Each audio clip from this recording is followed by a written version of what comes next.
So I come in from winter break, I open the door and, you know, Bob's there and I'm just like, let's loft the beds.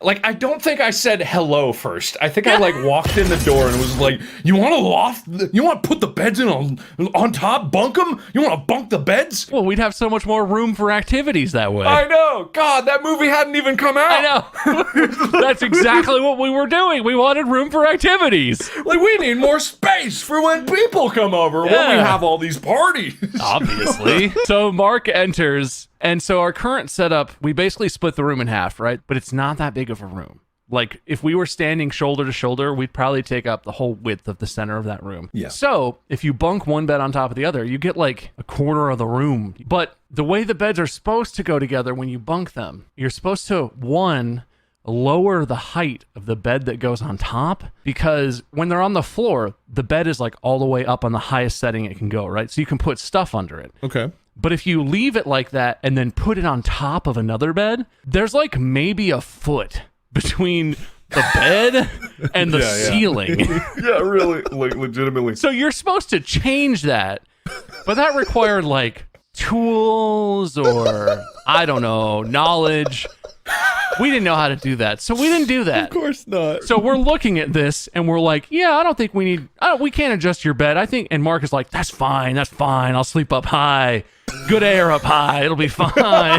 Good air. Like, we get past that hurdle. The other thing about this is, other than the fact that you're supposed to, one, ask for permission, and two, ask for help from adults, there's supposed to be a thick metal pin in each of the four legs that lock it in place. So they can't slip off. That seems crucially important, Sure right? does. And then we're looking and we're like, all right, metal pins. We don't have metal pins. And I don't know. I think it was you, Mark. I gotta give credit where it's due.